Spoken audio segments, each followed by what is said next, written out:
hopefully will be enough to qualify him in tomorrow's top 60.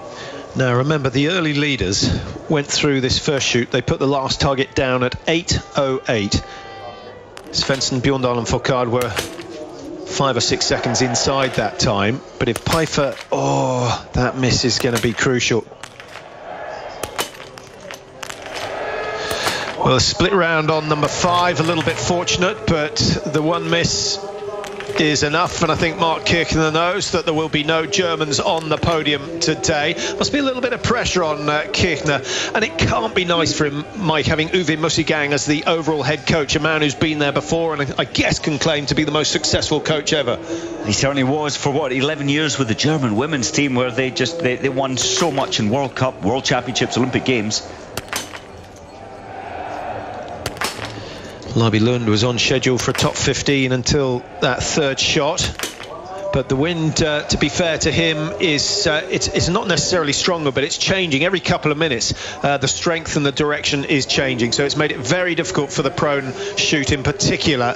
Not enough to give too many problems in the standing position.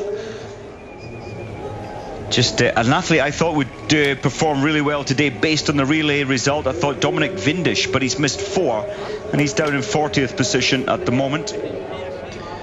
Well, no one starting outside the top 75 has featured in the top 10 after the first shoot. Just trying to get a grip of what's going on with the later starters. The best do go early on in groups 1 and 2, so we're not expecting to see too many people come through, but 1 or 2 from the strong teams are forced to start later on.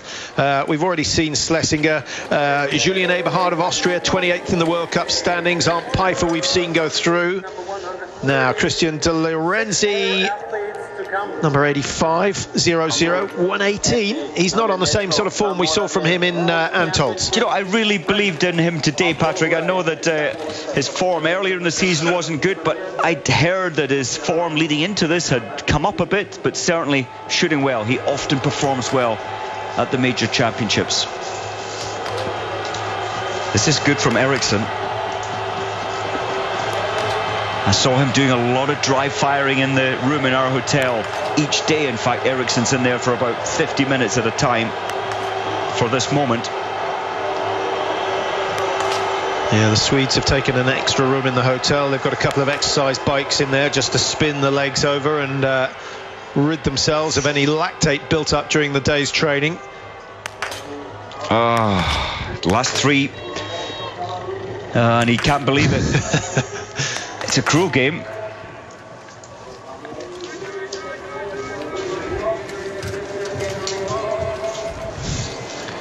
Simon FOURCADE, I think he took about 5 or 6 medals, most of them gold at Junior World Championships. He was an outstanding junior.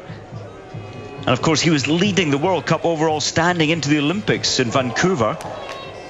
And with 10 targets down, he still only manages 29th position. Zdeněk Vítek for the Czech Republic on the range at the moment, and he hits 5, much to the delight of the crowd, and he's away quicker than anyone else. So Vítek maybe is the man who's going to keep this race alive. He turns left, avoids the penalty loop, and he's back out onto his second loop now. We'll track Vítek on his way round as we watch De Lorenzi coming in to finish. Another man who's shot 0-0, but way below his best ski form at the moment.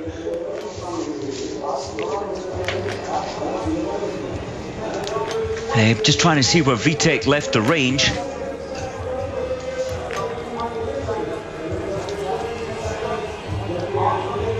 He's gone out in 18th position, Zdeněk Vítek, 20 seconds down. That's pretty good. If he can go clear, he'll be competing for a top 10, certainly. And that, I think, would be the best Czech result of the day. It doesn't look as though they're going to have another fairy tale result.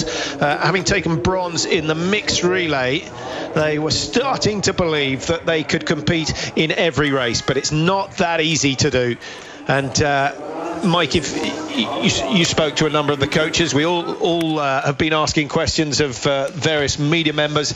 Everyone's saying that today's race was between Svensson and Martin FOURCADE. Where have they finished in first and second position at the moment? It's incredible. They are that good that you can predict them to be in the medal mix. And Svensson, for me, with a bib number 32, FOURCADE bib number 28, for me, they were going to shoot 90% or 100%, and I think the advantage with Svensson on that later start number was what it was all about today, and he took himself to a place he doesn't normally push himself to get this gold medal, 8 seconds ahead of FOURCADE. And are you a little surprised that 3 of the top 4 in the standings at the moment have missed one? I'm very surprised, really surprised. Of course, Jakub FAK hitting the perfect 10, 3rd place. Well, Schlesinger across the line, and with 3 misses, he finds himself down in 40th position, and that just adds to the disappointment that he felt when he missed out on a place in the mixed relay, and particularly disappointed when they went on to win a medal. But a fine effort from Schlesinger.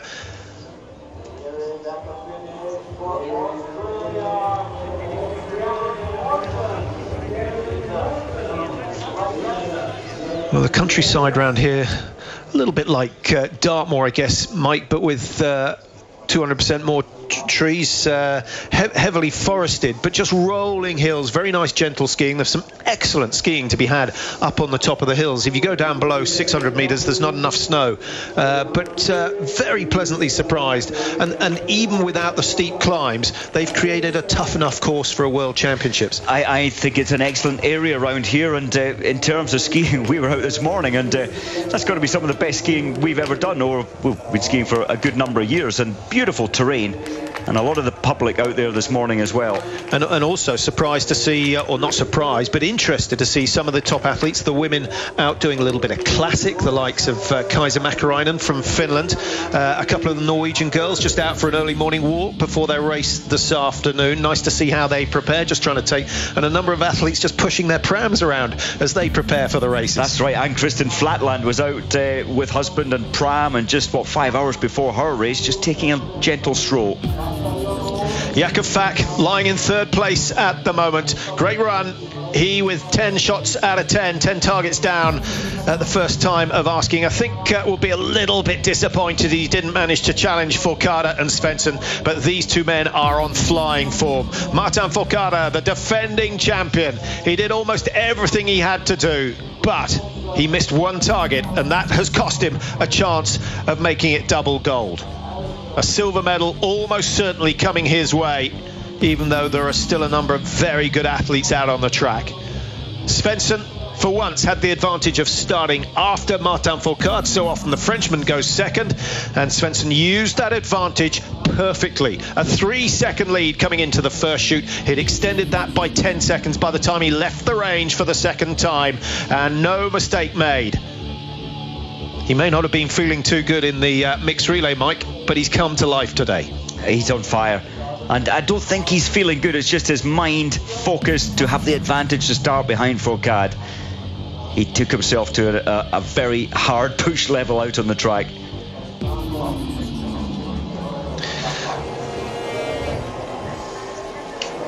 So there you see the top 3, and look at number 4. Ole Einar Björndalen, 1 shot away from the gold medal. He is still a threat, despite the fact that he's 39.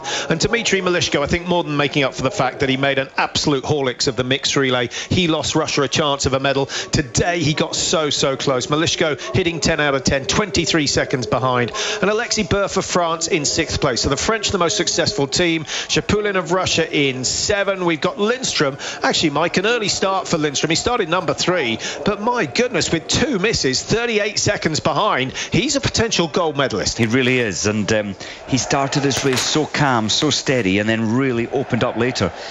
Take that penalty away in the prone from PEIFFER, and he's so competitive. Beautiful. This is going to be Germany's best, I think. Oh no, Lesser's in 11th position.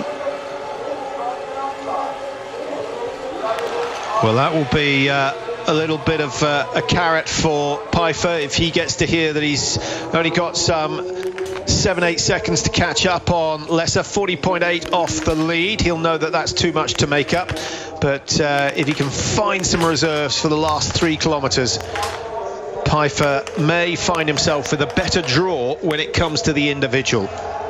Lund, 4 out of 5 in the prone and 4 out of 5 in the stand. Anderson, he's going to be a nervous wreck by the end of these championships. Nice to see him so involved. He's only a young man, as we mentioned. He was responsible for coaching the Norwegian juniors, but to give them credit, the senior members of the Norwegian team have shown him a lot of respect and listening to him. They have, and the Norwegians, they do change coaches quite often, and for a young guy to come in, difficult, but he's managed it so well.